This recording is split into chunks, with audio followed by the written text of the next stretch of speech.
ലോകേഷ് കനകരാജ് നായകനായ DC എന്ന തമിഴ് ചിത്രത്തിന്റെ 3 ദിവസത്തെ world wide box office collection report ഇപ്പോൾ പുറത്തു വന്നിരിക്കുകയാണ്. ചിത്രം 3 ദിവസം കൊണ്ട് വേൾഡ് വൈഡ് 32 കോടി 42 ലക്ഷം രൂപയാണ് നേടിയത്. തമിഴ്നാട് ബോക്സ് ഓഫീസിൽ നിന്നും 7 കോടി 73 ലക്ഷം രൂപയും, കേരളത്തിൽ നിന്നും 4 കോടി 65 ലക്ഷം രൂപയും, തെലങ്കാനയിൽ നിന്നും 4 കോടി 16 ലക്ഷം രൂപയും, കർണാടകത്തിൽ നിന്നും 3 കോടി 45 ലക്ഷം രൂപയും, ആന്ധ്രാപ്രദേശിൽ നിന്നും 2 കോടി 34 ലക്ഷം രൂപയും, റെസ്റ്റ് ഓഫ് ഇന്ത്യയിൽ നിന്നും 2 കോടി 17 ലക്ഷം രൂപയും, ഓവർസീസിൽ നിന്നും 7 കോടി 92 ലക്ഷം രൂപയുമാണ് ചിത്രം 3 ദിവസം കൊണ്ട് വേൾഡ് വൈഡ് ബോക്സ് ഓഫീസിൽ നിന്നും നേടിയത്. കേരള ബോക്സ് ഓഫീസിൽ നിന്നുൾപ്പെടെ ചിത്രത്തിന് ഒരു പോസിറ്റീവ് റെസ്പോൺസ് ആണ് നേടിയെടുക്കാൻ സാധിച്ചത്. മികച്ച രീതിയിലുള്ള ഒരു ഓപ്പണിംഗ് വീക്കെൻഡ് കളക്ഷൻ തന്നെയാണ് ചിത്രം 3 ദിവസം കൊണ്ട് വേൾഡ് വൈഡ് ബോക്സ് ഓഫീസിൽ നിന്നും നേടിയെടുക്കാൻ സാധിച്ചത്.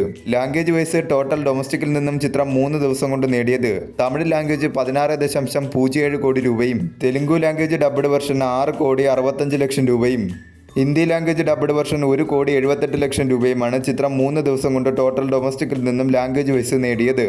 ആദ്യ ദിനം മുതൽ 3 ദിവസം വരെയുള്ള ചിത്രത്തിന്റെ ഡൊമസ്റ്റിക്കിലെ കണക്കുകൾ എടുത്താൽ ആദ്യ ദിനം 5 കോടി 49 ലക്ഷം രൂപയും, രണ്ടാം ദിനം 7 കോടി 91 ലക്ഷം രൂപയും, മൂന്നാം ദിനം 11 കോടി 10 ലക്ഷം രൂപയുമാണ് ചിത്രം 3 ദിവസം കൊണ്ട് ടോട്ടൽ ഡൊമസ്റ്റിക്കിൽ നിന്നും നേടിയത്.